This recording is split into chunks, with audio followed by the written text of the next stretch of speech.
네, 여러분 반갑습니다. 예, 요즘 계속해서 사도행전을 묵상하면서 복음 전도에 대한 그런 마음들이 점점 커지는 것 같습니다. 사도행전 1장에서는 예수님이 너희는 내 증인이 되리라 이렇게 말씀하셨고, 또 2장에서는 오순절 성령 강림 사건을 통해서 초대 교회가 시작되게 하셨습니다. 그런데 3장에서 사도 베드로와 요한이 예루살렘 성전 미문에 앉아 있었던 한 사람을 고치는 사건이 발생했습니다. 그 사람은 태어나면서부터 한 번도 걷지 못했던 사람이었고, 사람들이 그를 메어다가 성전 출입구에 앉혀 놓으면 구걸해서 먹고 사는 불쌍한 사람이었습니다.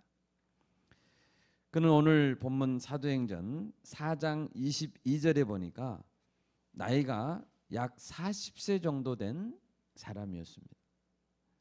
그러니 온 예루살렘 사람들은 그 사람에 대해서 모를 리가 없었습니다. 다 알고 있는 사람이었죠. 사도행전 3장 6절에서 베드로가 그에게 말했습니다.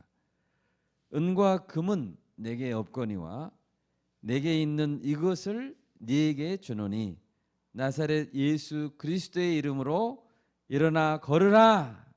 아멘. 이렇게 말했습니다. 40년간 한 번도 걸어보지 못했던 그 사람은 이제 걷고 뛰게 되었습니다. 아멘. 놀라운 하나님의 권능이 사도들을 통해서 나타났습니다. 그동안 그 사람은 늘 성전 입구에만 있었습니다. 성전 안으로는 들어가 보지 못했습니다. 그런데 이제는 성전 안으로 들어가면서 뛰면서 하나님을 찬송했습니다. 모든 사람들은 다 놀라서 뛰어왔습니다. 이게 무슨 일이냐? 어떻게 이런 일이 있을 수가 있는가? 이사야서 35장 6절에 보면 장차 메시아가 오실 때 있을 일에 대해서 기록하고 있는데요. 그때 저는 자는 사슴같이 뛸 것이며 말 못하는 자의 혀는 노래하리니 이는 광야에서 물이 솟겠고 사막에서 시내가 흐를 것임이라. 아멘. 이렇게 예언했습니다. 예수님은 공생의 기간 동안에 이런 일을 하셨죠. 그리고 이제는 예수님의 성령은 사도행전에서 사도들을 통해서 이 일을 지금 하고 계시는 것입니다. 여러분, 예수님은 쓰러져 가는 자를 일으키십니다. 아멘. 아멘. 조는 자를 사슴처럼 벌쩍벌쩍 뛰게 하십니다. 말 못하는 자의 혀를 찬송하는 자의 혀로 바꿔주십니다.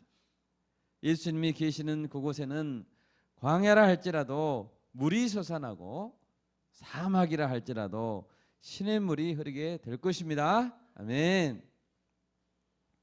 성전 미문에 앉아 있었던 그 사람을 살렸던, 걷게 했던 그 사건은 모든 예루살렘 사람들에게 큰 뉴스가 됐습니다.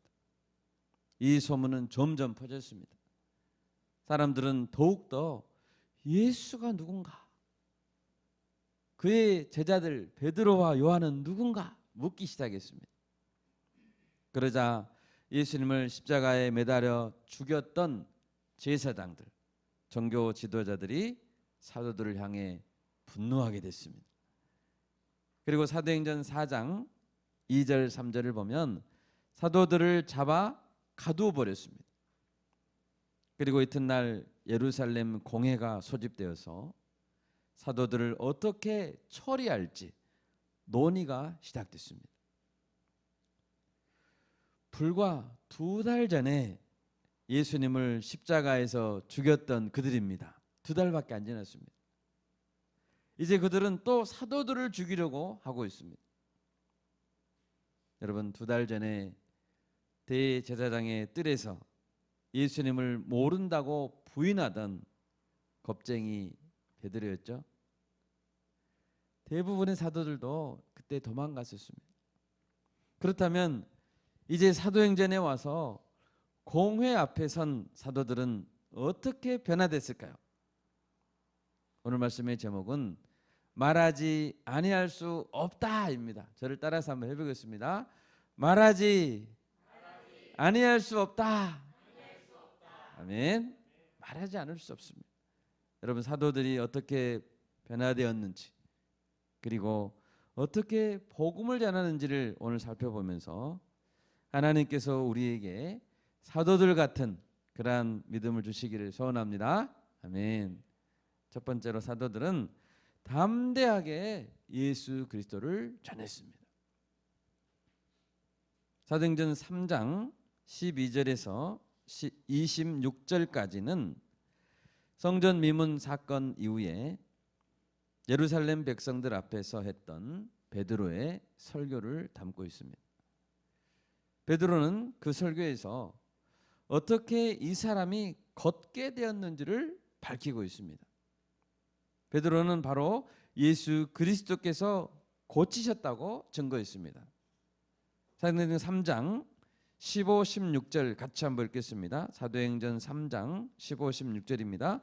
생명의 주를 죽였도다. 그러나 하나님이 죽은 자 가운데서 그를 살리셨으니 우리가 이 일의 증인이라. 그 이름을 믿음으로 그 이름이 너희가 보고 아는 이 사람을 성하게 하였나니 예수로 말미암아 난 믿음이 너희 모든 사람 앞에서 이같이 완전히 낫게 하였느니라. 아멘. 그리고 예수 그리스도께서 죽은 자 가운데서 부활하셨고 구약에 약속되었던 바로 그 메시아라고 분명히 선포했습니다. 그리고 이제 베드로는 예루살렘 공회 앞에 서게 됐습니다. 그리고 모든 종교 지도자들이 모인 자리에서 다시 설교하게 됩니다. 사도행전 4장 8절에서 12절은 공회 앞에서 했던 베드로의 설교입니다. 여기서도 베드로는 분명히 말했습니다. 우리 4장 10절 말씀을 같이 한번 읽습니다. 너희와 모든 이스라엘 백성들은 알라. 너희가 십자가에 못 박고 하나님이 죽은 자 가운데서 살리신 나사렛 예수 그리스도의 이름으로 이 사람이 건강하게 되어 너희 앞에 섰느니라. 아멘. 분명하게 말했죠. 그리고 오직 예수 그리스도를 믿는 것만이 구원받는 길이라고 선포했습니다. 4장 12절 말씀 우리 같이 한번 읽겠습니다. 다른 이로서는 구원을 받을 수 없나니 천하 사람 중에 구원을 받을 만한 다른 이름을 우리에게 주신 일이 없음이라 하였더라. 아멘. 얼마나 담대하게 선포했습니까? 여러분, 베드로도 사람입니다. 신문을 받기 위해 공회원들 앞에 섰을 때 왜 두렵지 않겠습니까? 지금 베드로 앞에서 이 설교를 듣고 있는 자들은 대제사장, 사두개인, 성전 맡은 자들입니다. 권력을 가졌을 뿐만 아니라 당시 신학 박사 학위가 몇 개씩 있는 최고의 성경 박사들, 성경의 전문가들입니다. 유명한 성경 권위자들에게서 배운 자들입니다. 그들 앞에서 이런 설교를 하면 공회는 반드시 나를 죽일 것이다. 이런 거를 베드로는 왜 모르겠습니까? 그러나 베드로는 죽음을 각오하고 선포했습니다. 아멘. 베드로가 선포했던 복음의 핵심이 무엇입니까? 첫 번째는 예수는 당신들이 십자가에 못 박아 죽였지만 사흘 만에 부활했다라는 것입니다. 두 번째는 예수님은 메시아이시고 죄인들의 유일한 구원자이다라는 것입니다. 그리고 세 번째는 예수 그리스도는 지금도 살아서 성령으로 강력하게 일하신다라는 것이었습니다. 여러분, 이 사실을 믿으십니까? 아멘. 그렇다면 믿는 자는 구원을 받게 될 줄 믿습니다. 아멘.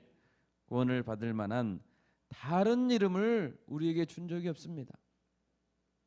예수님은 구원의 최종적인 완성자이십니다. 하나님께서 신구약 66권 외에 다른 성경, 다른 계시를 우리에게 주신 적이 없습니다. 아멘. 나사렛 예수 이 외에 어떤 이름을 가리켜서 구원자라고 한다면 그들은 다 이단입니다. 다 거짓 그리스도를 따라 멸망받을 자들입니다. 우리는 베드로가 전했던 바로 그 복음을 믿고 전해야 됩니다. 아멘. 그러면 베드로의 이 설교를 듣고 나서 공회는 어떤 반응을 보였습니까? 13절을 보십시오. 그들이 베드로와 요한이 담대하게 말함을 보고 그들을 본래 학문 없는 범인으로 알았다가 이상히 여기며 또 전에 예수와 함께 있던 줄도 알고. 공회원들의 반응은 먼저 놀람이었습니다. 깜짝 놀랐습니다. 그들이 보았던 것은 사도들의 확신과 용기였습니다.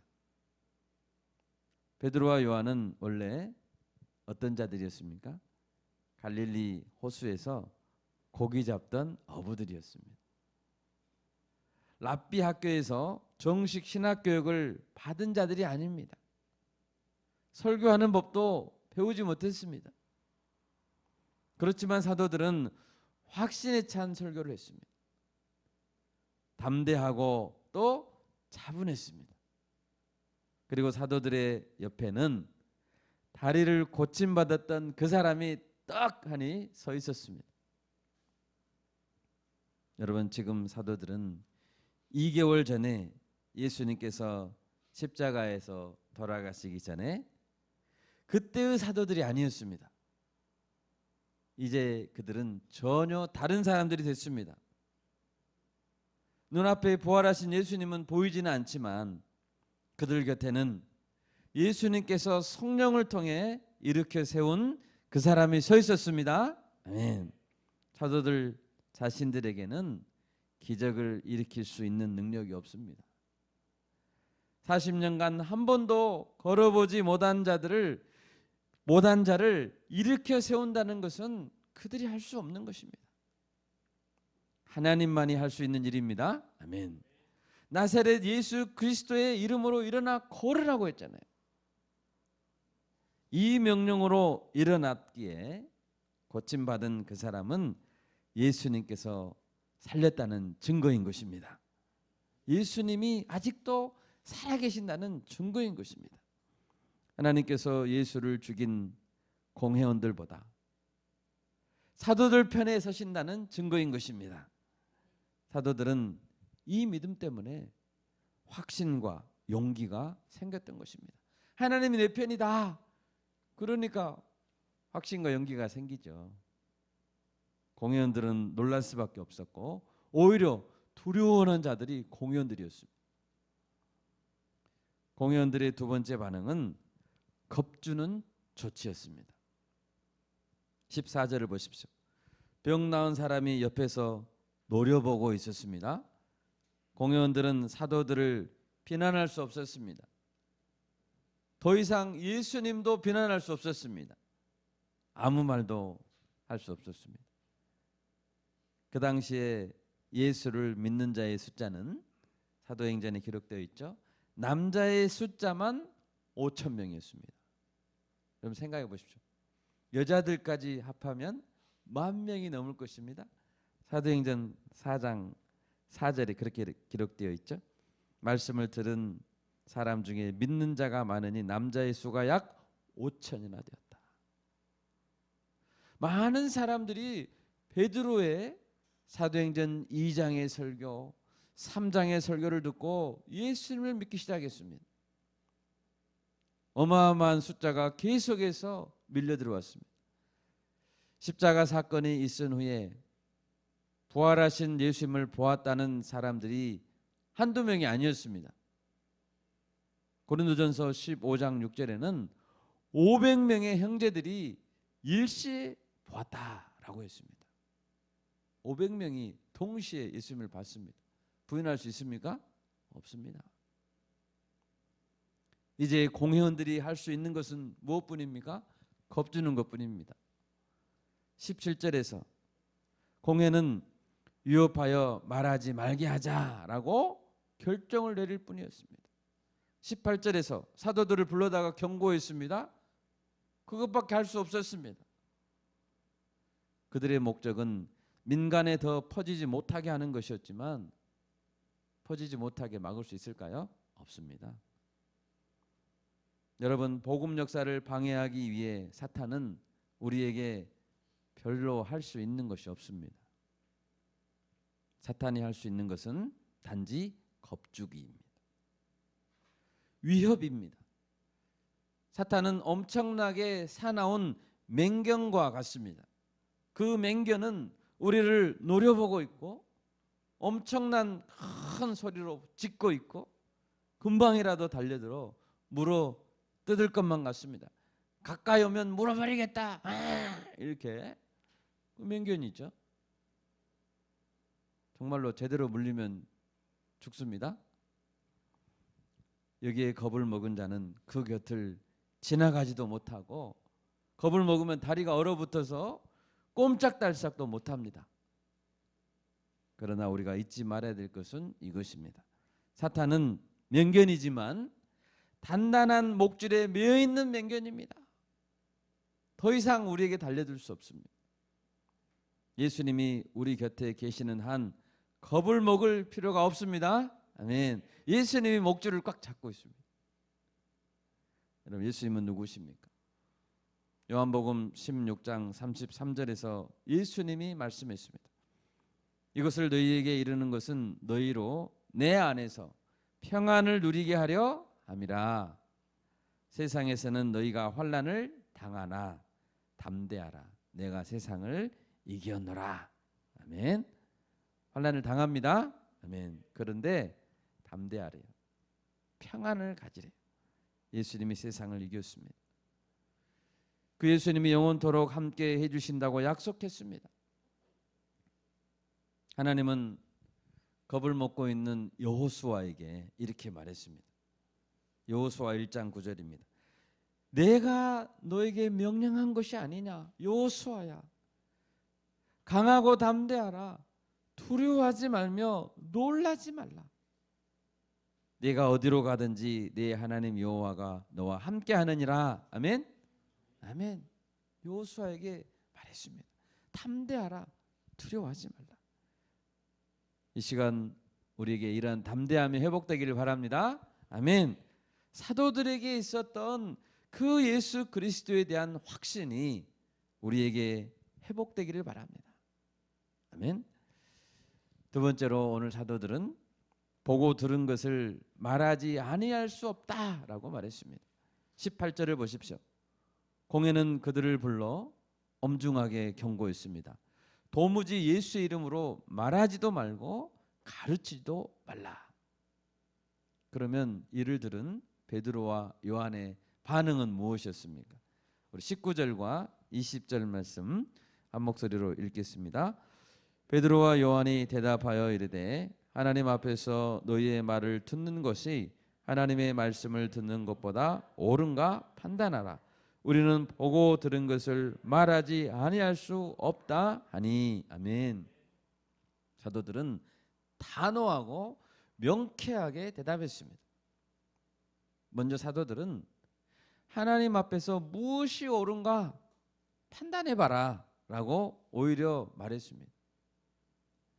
사도들은 종교 지도자들이 하나님을 잘 섬긴다고 말하고는 있지만 사실 하나님 앞에서 살지 않고 있는 것을 지적했습니다.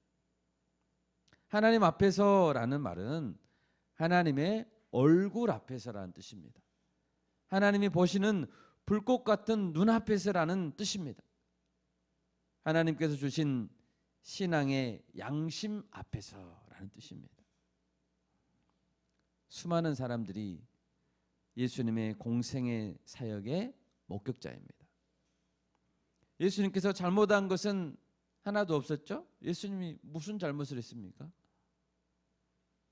그렇지만 종교 지도자들은 거짓 증인들을 내세웠고 불법 재판을 통해서 예수님을 죽였습니다.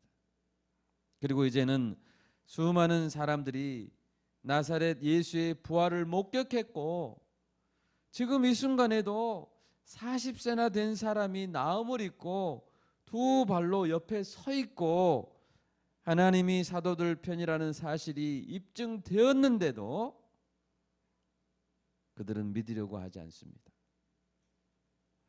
여러분, 이쯤 되면 못 믿는 것이 아니라 안 믿는 것입니다. 10,000명이 넘는 동시대 사람들이 예수님을 구주로 고백하고 회개하고 믿기 시작했습니다. 그런데도 그들은 자기들의 죄를 인정하지 않고 예수님을 믿지도 않습니다. 오히려 예수님의 이름을 가르치지 말라고 하고 말도 하지 말라고 협박하고 있습니다. 그것은 하나님을 향한 명백한 반역입니다. 명백한 반역이고 거짓이고 위선인 것입니다. 여러분, 예수님에 대해 목격자들의 증언을 들었음에도 예수님을 믿지 않는 것은 비정상입니다. 비정상이에요. 목격자들이 증언을 했는데도 믿지 않으면 그게 정상입니까? 비정상이죠. 예수님이 구세주가 아니라고 말하는 자는 단지 뭔가 지식이 좀 부족한 자들이 아닙니다. 거짓말쟁이들입니다. 나쁜 사람들이에요. 그 사람들은. 사도들은 정말 안타깝고 불쌍한 마음으로 공회원들에게 말하고 있는 것입니다. 하나님 앞에서 무엇이 옳은가 너희가 한번 판단해봐라. 사도들은 이어서 말합니다. 우리는 보고 들은 것을 그대로 말하겠다. 두 눈으로 보고 두 귀로 들은 것, 그것도 혼자만 듣고 본 것이 아니라 수많은 목격자들과 동시에 보고 들은 것이 있다면 여러분, 그것을 우리 뭐라고 해요? 사실이라고 해요. 그것을 팩트라고 합니다. 그것을 진실이라고 말합니다. 사도들은 3년간 예수님과 함께 살았습니다. 갈릴리 해변에서 자신들을 불렀던 그 사실, 내가 너희로 사람을 낚는 어부가 되게 하겠다. 이 음성이 아직도 귀에 쟁쟁합니다. 그동안 예수님이 하셨던 예언의 말씀도 사실 그대로 다 이루어졌습니다. 물 위를 걸으셨던 주님, 나병 환자, 중풍병 환자, 혈루증 여인을 고치신 주님을 직접 보았습니다. 귀신을 내쫓으셨고 죽은 나사로를 살리셨고 나인성 과부의 아들을 살리신 예수님을 두 눈으로 똑똑히 보았습니다. 그리고 죽은 지 사흘 만에 살아나리라 3번이나 예고했었죠. 3번이나 예고했던 그대로 살아났고 그들 앞에서 생선 한 토막을 맛있게 잡수시던 예수님이 눈에 생생합니다. 구름이 가리워져 보이지 않을 때까지 하늘로 올라가신 예수님을 바라봤습니다. 베드로와 요한은 보고 듣고 만져본 진실을 말하고 있는 것입니다. 지금도 눈 감으면 생생하게 바로 어제 일어났던 일로 기억되는 바로 그 사실을 말하고 있는 것입니다. 여러분, 우리가 보고 듣고 경험한 역사는 바꿀 수 없습니다. 사실이기 때문입니다. 여러분, 성경은 진실을 기록한 증언의 기록입니다. 여러분, 믿으시기 바랍니다. 아멘. 믿지 않는 것은 비정상이라니까요. 진실한 역사의 기록물이고 편지가 바로 성경인 것입니다. 우리는 진실 앞에서 정직해야 됩니다. 또한 제자들은 이 대답으로 앞으로도 자신들의 입장을 결코 바꾸지 않겠다는 결단을 하고 있는 것입니다. 보고 들은 것을 말하지 아니할 수 없다. 그들은 이제 앞으로도 결코 그 입장을 바꾸지 않을 것입니다.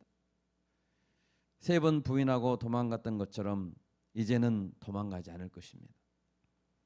공회 앞에서 죽는 한이 있어도, 그 자리에서 죽는 한이 있어도 그 결정은 바뀌지 않을 것입니다. 아니할 수 없다. 2번 부정이죠. 긍정을 강조하는 겁니다. 아니할 수 없다. 자신들도 어쩔 수 없다는 겁니다. 하고 싶고 하기 싫고를 떠나서, 하고 싶고 하기 싫고를 떠나서 이것은 반드시 해야만 하는 일이라는 것입니다. 이후의 모든 결과는 하나님께 맡기겠다라는 결단입니다. 여러분, 이것이 복음 전하는 자의 각오입니다. 아멘. 여러분, 사도들은 왜 예수님의 부활의 증인이 됐습니까? 본인들이 하고 싶어서 된 것입니까? 물론 처음에는 두려웠었고 도망가고 싶었을 때지만 지금은 부활의 증인을 삼아주신 예수님께 감사한 마음으로 가득했을 것 같아요. 감사합니다. 오직 은혜로 증인됐습니다. 부활의 증인된 것은 오직 은혜예요. 은혜. 사도 바울도 한 번은 이렇게 고백했습니다. 고린도전서 9장 16절인데요. 내가 복음을 전할지라도 자랑할 것이 없음은 부득불할 일임이라. 안 할 수 없다는 거죠. 만일 복음을 전하지 아니하면 내게 화가 있을 것이로다. 복음을 전하지 않으면 뭐가 있어요? 화가 있어요. 사도들의 말을 잘 기억합시다. 우리는 보고 들은 것을 말하지 아니할 수 없습니다. 여러분들도 꼭 하셔야 됩니다. 아멘. 사도들은 물론 위협이 있다는 것을 잘 알고 있습니다. 공회원들은 가만히 있지 않을 것입니다. 또 감옥에 가둘 것이고 또 죽일 기세로 위협할 것입니다. 주변에서 친구들도 아마 사도들을 만류할 것입니다. 야, 그렇게 하지 마. 그렇게까지는 할 필요가 있겠냐? 주변의 환경들도 복음을 전하는 일에 방해하는 일이 많이 생길 것이고 모든 길이 꽉꽉 틀어막혀 있는 것처럼 보일 것입니다. 그러나 그들은 멈출 수 없습니다. 왜요? 말하지 않을 수 없기 때문입니다. 여러분, 우리는 왜 선교해야 됩니까? 우리는 왜 캠퍼스에서 전도해야 되죠? 왜 사마리아 캠퍼스 기도회를 왜 해야 됩니까? 왜 멀리 찾아가서 신방 가서 밥 사주고 커피 사주고 이야기를 들어줘야 됩니까? 그것은 우리의 직무이고 사명이기 때문입니다. 여러분, 공무원이 직무를 제대로 안 하면 어떻게 됩니까? 감옥에 갑니다. 죄명은 뭐죠? 직무유기입니다. 직무유기는 공무원이 정당한 이유 없이 그 직무 수행을 거부하거나 그 직무를 유기하는 죄, 그것이 직무유기죄입니다. 그럴 때는 우리나라는 1년 이하의 징역이나 금고 또는 3년 이하의 자격정지에 처한다. 따라서 모든 공무원은 법령을 준수하여 성실히 직무를 수행하여야 한다라고 법에 나와 있습니다. 직무유기하면 감옥에 갑니다. 구약시대에 하나님께서 이스라엘 백성들을 혼내시고 뿔뿔이 흩어 보내셨던 사실을 알고 계시죠? 왜 그랬습니까? 복을 나누어 주라는 직무를 제대로 안 하니까 강제로 세계 여러 지역으로 흩어버린 것입니다. 안 가니까 흩어버린 거예요. 나라를 없애버렸습니다. 그리고 예배가 없는 곳에 가서 예배해라 라고 보낸 것입니다. 이 시대 우리에게도 하나님은 제사장의 직무를 주셨습니다. 직무를 주셨습니다. 하나님 나라에 우리는 공무원들이에요.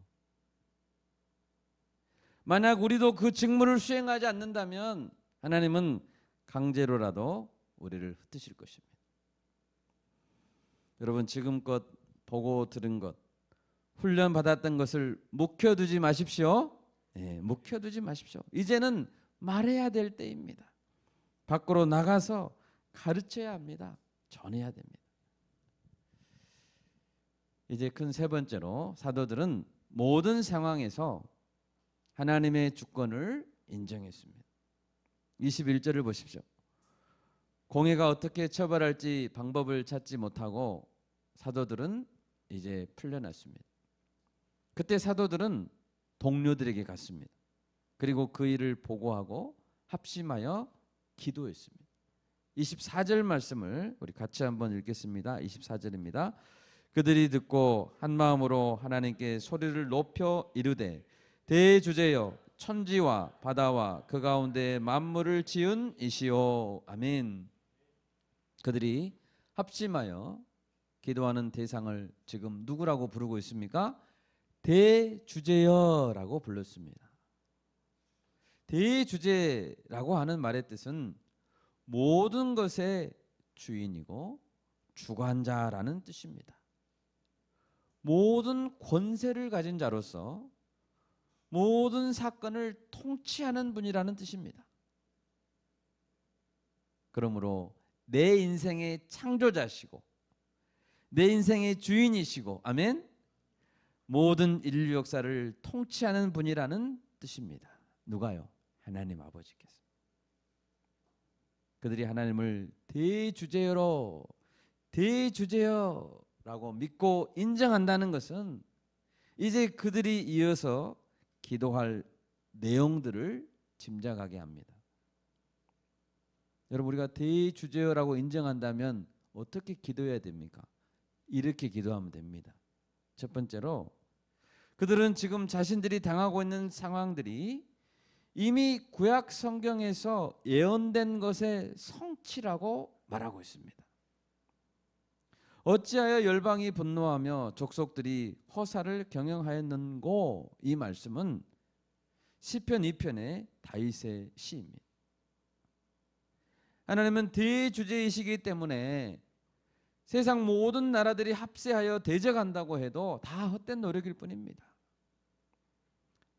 헤롯 왕, 빌라도 총독, 이방인들, 이스라엘 백성들 모두가 합세해서 예수님을 죽였죠. 그렇지만 예수님은 죽음을 이기고 부활하셨습니다. 아멘. 그들의 노력이 헛거예요. 그리고 성령을 통해서 교회를 열으시고 새로운 복음 역사를 열어가고 계십니다. 대적들의 노력은 앞으로도 계속 헛될 것입니다. 왜요? 하나님이 대주제이시기 때문입니다. 아멘. 또 29절을 보십시오. 주여 이제도 그들의 위협함을 굽어보시옵고 또 정들로 하여금 담대히 하나님의 말씀을 전하게 하여 주시오며. 여러분, 제자들은 무엇을 위해 기도하고 있습니까? 자신들을 힘들게 하는 산헤드린 공회원들을 혼내주라고 기도하고 있습니까? 산헤드린 공회를 해산시켜 주십시오 라고 기도합니까? 그렇지 않습니다. 그리스도를 십자가에 못 박아 죽였음에도 저 회개하지 않는 자들을 혼내주십시오. 벼락을 쳐서 죽여주십시오. 지진을 일으켜서 그들을 멸망시켜 주십시오 라고 기도합니까? 아닙니다. 사도들은 핍박을 없애달라고 기도하지 않았습니다. 그 대신 담대한 용기를 주셔서 핍박을 이기게 해달라고 기도하고 있습니다. 왜냐하면 하나님이 대주제이시기 때문입니다. 아멘. 사도들은 하나님께서 모든 상황을 굽어 살펴보고 계시고 다 통솔하고 계심을 믿고 있습니다. 대주제이시기 때문이죠. 핍박이 있다면, 핍박이 온다면, 핍박이 오더라도 사도들에게 핍박이 필요하고 복음 전파에 필요함으로 주셨을 것이라는 것을 믿고 있습니다. 사도행전 5장 17, 18절에 보면 대제사장과 사두개인들이 사도들을 잡아다가 다시 옥에 가둬버렸습니다. 그런데 그날 밤에 주의 사자가 옥문을 열어주어 버렸습니다. 옥문을 열어주고 말했습니다. 가서 성전에 서서 이 생명의 말씀을 다 백성에게 말하라 라고 했습니다. 주의 사자가 기적을 일으키니까 경비병들이 지키고 있었습니다. 옥문은 철통같이 잠겨 있었습니다. 그런데 사도들은 밖으로 나가버렸습니다. 사도행전 5장 21절입니다. 사도들은 새벽부터 어디로 갔습니까? 성전에 들어갔습니다. 주의 사자가 옥문을 열어주니까 탈출해야지. 멀리 도망갔습니까? 아닙니다. 옥문을 자유자재로 들락날락 할 수 있다면 감옥 안에 있으나 감옥 밖에 있으나 무슨 차이가 있습니까? 차이가 없습니다. 주님의 사자가 열어준다니까요. 감옥 안에 있으나 밖에 있으나 무슨 차이가 있습니까? 차이가 없습니다. 핍박을 당하나 핍박을 당하지 않으나 대주제가 하나님이시면 아멘. 무슨 차이가 있습니까? 차이 없습니다. 핍박이 있느냐 없느냐가 문제가 아니라는 것입니다. 핍박을 통해 더 많은 사람들이 대주제이신 하나님을 알게 되는 기회가 된다면 핍박이 오히려 감사 제목이 되는 것입니다. 할렐루야. 아멘. 사도들의 기도를 흡족하게 들으신 하나님은 모인 곳을 진동시켰습니다. 성령이 충만하게 역사했습니다. 그리고 담대히 복음을 전하게 도우셨습니다. 여러분, 우리는 어떻게 기도해야 됩니까? 어려움이 생기지 않게 원수들이 다 망하게 기도하지 맙시다. 아멘. 그런 기도는 하지 맙시다. 핍박을 없애주시도록 기도하기보다는 대주제이신 하나님께서 어떤 것을 주시든 감사하고 믿음으로 이겨낼 수 있도록 기도합시다. 아멘. 이제 말씀을 맺고자 합니다. 여러분, 성전 미문의 치유 사건을 통해서 하나님께서 사도들과 함께 하신다는 증거가 분명히 드러났습니다. 공회원들도 이제 더 이상 부인할 수 없었습니다. 그런데 그들은 회개하지도 않고 사도들을 위협하고 경고할 뿐이었습니다. 여러분, 우리는 그들처럼 되지 맙시다. 아멘. 우리가 진리 앞에 진실 앞에 회개할 수 있기를 바랍니다. 사도들은 보고 들은 것을 말하지 않을 수 없다라고 선포했습니다. 복음 전파는 우리가 받은 직무이고 사명입니다. 이 일에 우리 바울교회가 최일선에 쓰임받기를 간절히 소원합니다. 예, 아멘. 광주 전남 캠퍼스에 그리고 라오스, 몽골, 필리핀, 일본 여러 나라에서 복음을 전하는 우리 교회가 되기를 소원합니다. 예, 제가 기도하겠습니다.